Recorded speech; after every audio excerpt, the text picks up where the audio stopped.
So if there's one thing that's kind of come out of this conference for me, is the way that it's really important for us to consider the way we approach music and the act of composition.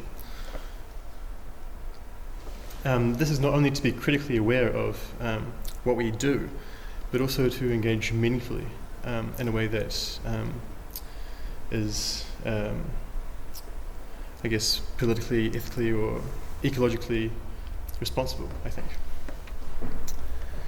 So much like Alex's talk, my own contribution to this ongoing discussion will be a focus on musical objects in a way that goes against the linguistic turn of the 20th century.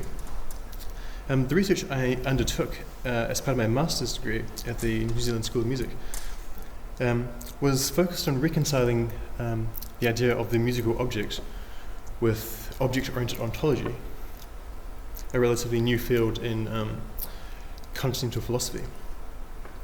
Object-oriented ontology takes its lead from the phenomenology of Martin Heidegger, but kind of critiques it and extends it in quite an interesting way. Most, if not all, human philosophy tends to privilege the subject for our ability to reason and reflect. However, object-oriented ontology attempts to flatten the ontological hierarchy between subject and world by allowing philosophers to consider object-object relationships as well as subject-object relationships. I'll begin this talk by discussing how the musical object is currently explored in musicology, and then offer an object-oriented solution. I'll then provide some examples of how this is manifested in music through analysing two pieces, Samuel Holloway's Malleus and Philip Brownlee's Tendril and Nebula. Firstly, I'd like to direct your attention towards a few quotes that I hope that shaped the kind of mood of the talk. So we've got one from Don Ide, music phenomenologist. Wordless music in its sonorous incarnation when compared to language is opaque, as nothing is shown through the music. The music presents itself. It is a dense embodied presence. Someone from Graham Harman, philosopher. To say the world is filled with objects is to say that it is filled with countless tiny vacuums, like those bubbles the Pythagoreans thought had been inhaled by the universe itself. What guerrilla metaphysics, object-oriented ontology, seeks is the vacuous actuality of things. So while Don Ide's quote explains music as an embodied presence, Harman's quote, I think, is an attempt to think beyond the subjective and really hints at a reality beyond the immediately sensual. By describing objects as vacuums, Harman's trying to imagine objects in their own private reality, not subject to the relationship to human beings. And I'll come back to that later in the talk. So, what is the musical object? When we discuss musical objects, there are many things we may be referring to. We might be referring to physical substances, such as scores or instruments. We might be talking about motifs, pitches, rhythms, or entire works. We also may be talking very generally about cultures or historical periods.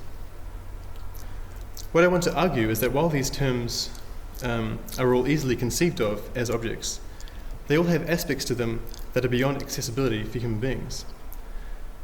And that by recognizing this allows us to critique the use value of things in a human system. While any of these things can be understood as objects, I'll be primarily talking about the embodied presence of sound as the basis for the musical object, any conceptual unity that can be experienced as sound. While this encompasses entire works, I'll be focusing on today more small-scale musical objects. So when I say musical object, you should be thinking kind of les objets sonores, at least as a reference point. So to listen is to perceive, and yet what we hear is always evanescent. The kind of auditory presence that Don Ide describes in that quote is more explicitly time-based than the visual presence of an art object. The visible object never disappears, and yet one can choose to look away. The audible object disappears as soon as it is present, but is far more difficult to ignore. To understand the objecthood of sound, and therefore music, is to understand it as a temporary presence. What remains for listeners beyond that may be an afterglow, a memory association, or an idea. The sound, in an objective sense, can be said to withdraw from perception, and that we only perceive a small part of every essence or relationship that sound may have. The sound continues to exist in the mind as a caricature of that event. These two aspects of sound are what might be called the real and the sensual, or what Deleuze calls the virtual and the actual. Martin Heidegger describes this phenomena in relation to objects in his infamous tool analysis in Being and Time. When we use a hammer, it is ontologically the closest thing to us and becomes an extension of our intent. The object becomes invisible to the mind. Yet if the hammer breaks, we're left with the tool revealed to us in all of its surface and accidental qualities. The object can no longer exist for us as a useful thing. So Heidegger describes this as ready to hand and present at hand. The problem this divide entails is the same problem of how we understand musical objects. And yet the solution provided by contemporary musicologists tend to emphasize the divide rather than the objects themselves. The first view is the subject-oriented view of contemporary cultural musicology. The new musicology, taking a lead from the new criticism of literary theory, draws on post-structural tradition and shies away from describing the object as autonomous, with perhaps the most well-known example being Christopher Small's musicking. The idea that music is not a thing per se, but rather a cultural activity. The cultural view of music changes the scale upwards from the perceptual music event to the cultural context from which it was born. Rather than ask, what is the musical object, the cultural view asks, what does the musical object signify? Or what does it tell us about ourselves? For the purposes of this presentation, I'll reduce this position to the word musicking. In the other extreme, musicologists reduce downwards instead of upwards by emphasizing the constituent parts of musical objects through music theory. Other theorists, such as Dennis Smalley, take a more structuralist line in seeking to create a total taxonomy of musical sound. Smalley's spectromorphology manifests as a litany of sonic typologies that claim to be based on an experiential understanding of sound, while simultaneously undertaking the technical project of cataloguing sounds by their sonic qualities they may or may not share. From here we have two positions, both born from the realization that musical objects are more than what they may initially seem. By researching with either method, musicologists are attempting to discover either what conditions were necessary for the music to exist, or why certain objects are successful in our experience of music. Both views inhabit quite opposite positions to the perceived musical object, either a total rejection of its reality or a positivistic attempt at a catalogue of all sound. Both of these approaches are really equally subjective and reject the idea of the musical object in some way, either by reducing its relevancy or reducing it to an idealized and rationalized description in lieu of its immediate presence. So the question remains, what is the musical object, or perhaps where is the musical object on this line? I would like to argue that while both of these solutions have their merits in revealing more about musical objects in some way, both reduce musical objects to caricatures through their different methodologies. A third option is to go back to Heidegger and critique his interpretation of the subject's relationship to the world. Graham Harman, a contemporary philosopher currently working at the American University in Cairo, argues not so much that Heidegger has this dichotomy reversed, but that by allowing objects to exist on the same ontological level as subjects, a wildly different interpretation can be found. Harman understands the tool analysis as such that when the hammer is used, it is far more present to the mind in terms of human access. But when it breaks, the object becomes withdrawn and enacts a reality to which the hammer user has limited access. In Harman's words, the tool isn't used, it is. What saves the bridge from becoming a mere pile of iron and asphalt is not the fact that people find it convenient, but the fact that any pile of anything exerts some sort of reality on the cosmos, altering the landscape of being in some distinct way. If this reality happens to be useful for people, so much the better, but natural mountain passes and other obstacles have no less equipmentality than an artificial tunnel. Graham Harman's position on Heidegger's tool analysis gives rise to his theory of object-oriented ontology, a relatively new field, which kind of has its links back to kind of 1999, so very recent. Hammond's theory stem from the phenomenological school of thought, generalized to such a degree that many of the issues in phenomenology are posited by Hammond to exist within everything, not just human beings. From animals to particles to inanimate objects and broad concepts, Heidegger's term for human beings, Dasein, can be thought to be just one manifestation of being, and that anything that exerts some form of presence or relation to the world also shares this privilege. The consequence of this extension of phenomenology is that objects proliferate in the extreme. There are only objects, and even relationships between objects become objects themselves. This brings phenomenology back into the territory of metaphysics, because, as Hammond argues, it goes against the inherent anti-realism at the heart of post-Kantian philosophy, including conventional phenomenology. Both Heidegger and his teacher Edmund Husserl vacillate as to the possibility of whether objects exist beyond phenomenal experience. So this discussion about metaphysics may initially seem to have little bearing on music, which is a cultural and artistic activity bound with human perception. Nevertheless, this debate is relevant because musicology is deeply invested in this kind of anti-realism.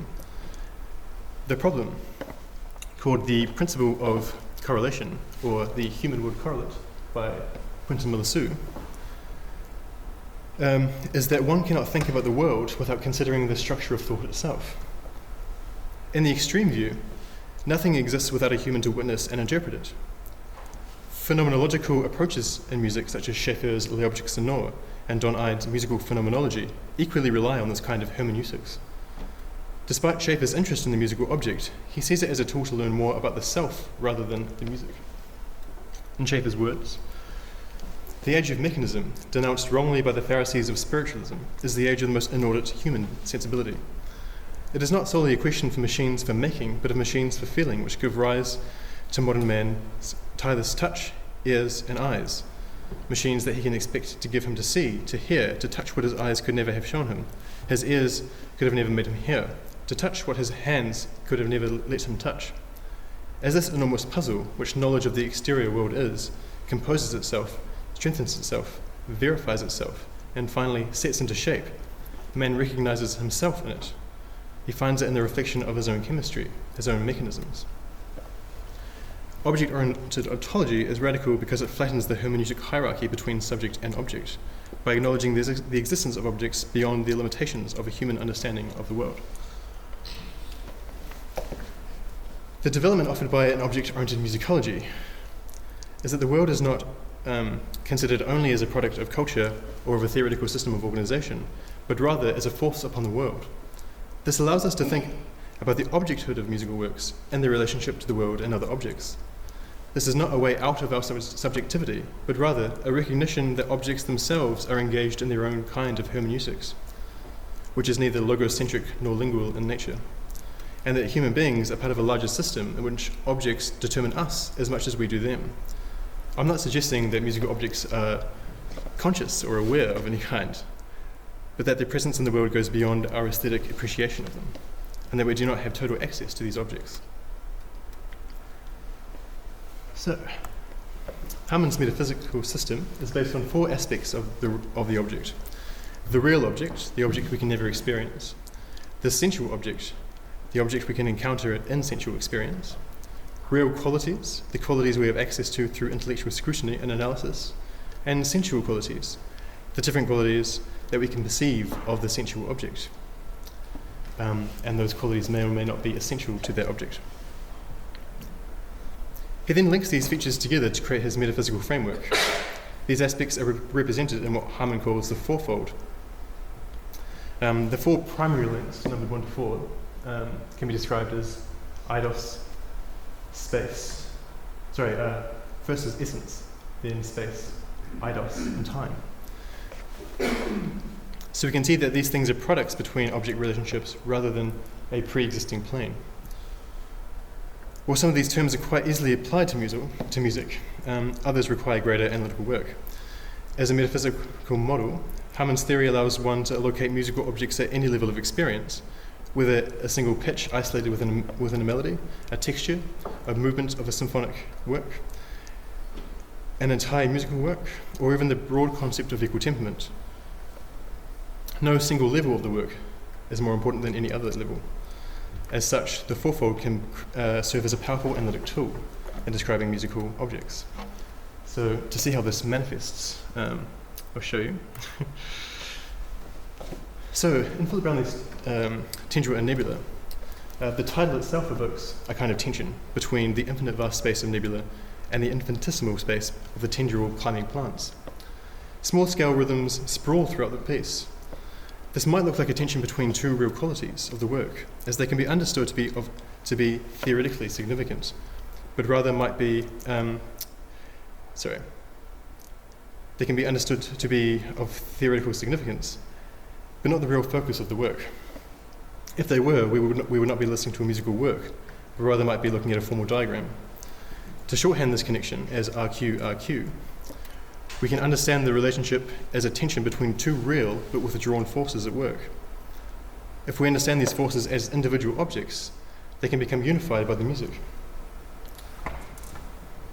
But as these ideas are not essential to the sonic experience of the work, they kind of like lie in the background, withdrawn. The sensual experience of music is what we may call the sensual object. The music itself is withdrawn from these real qualities, as the work could never fully represent these formal ideas, or at least music is an inefficient way of doing so. To explain this point further, I'll point out to another tension in the work, between the notated instruction and the perceptual result. While this could be said to exist within any work, Brownlee's piece offers a more exaggerated tension.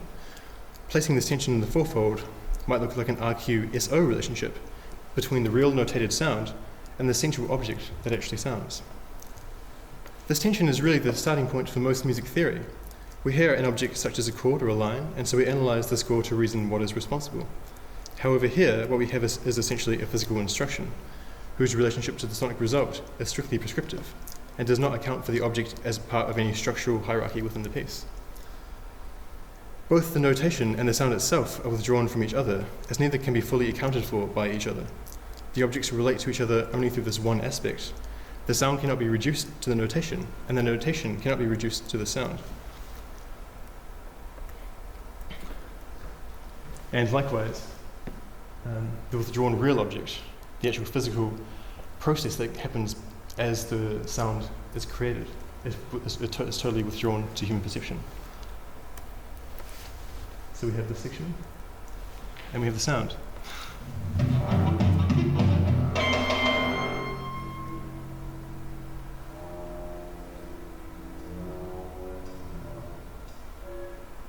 From this, we can't really discern any structural hierarchy just from the notation.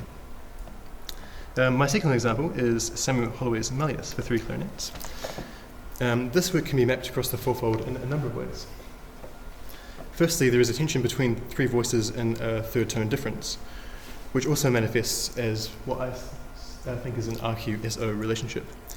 The notated instruction is mostly, except for different tempi, identical across the 3 voices, apart from a few notes. The notated instruction, the microtonal difference is nowhere to be found in the notated score itself, and so cannot hope to represent the sensual result. Secondly, there is a tension between the real and sensual musical objects, i.e. what is physically happening in acoustic space and what one hears. Due to the tuning, as the phrase becomes louder, the brain attempts to make up for the instability by filling in the spectrum. The difference tones experienced in Malleus do not exist acoustically, and therefore do not exist experienced by human beings or any other thing that can perceive difference tones. And so half the work is projected by the brain. The last tension I want to discuss is between the main phrase of the work and our memory of it. This might look like an SO-SQ relationship. You can think of SQ as our immediate sensual experience, and SO as the idea of the sound, the kind of conceptual object. As the phrase slowly changes, becomes louder and transformed through the psychoacoustic effects, our memory of the phrase becomes slowly distorted. The qualities that emanate from the object slowly reveal to show different relationships possible of the musical object. So, what is to be gained from an object-oriented music? In the object-oriented view, there is an important ecological lesson for human beings, that because we have limited access to the world around us, and because subjects and objects share the same ontological plane, that we cannot hope to fully understand anything, and that in itself results in a humbling of the special place human beings have had in philosophy for thousands of years. There are also shades of Adorno's metaphysics here, and that because we cannot fully access things, those things cannot be meaningfully represented as capital. Whether political or ecological, I think there is a strong ethical statement to be found in object-oriented ontology. What is the concept of withdrawal, if not a statement against domination? This is something that can be practiced by composers, not to the sounds themselves, just to understand ourselves better, but to let musical objects exist in other ways, not just to represent human affairs. In doing so, I would hope that we may approach music in a new critical way. Thanks.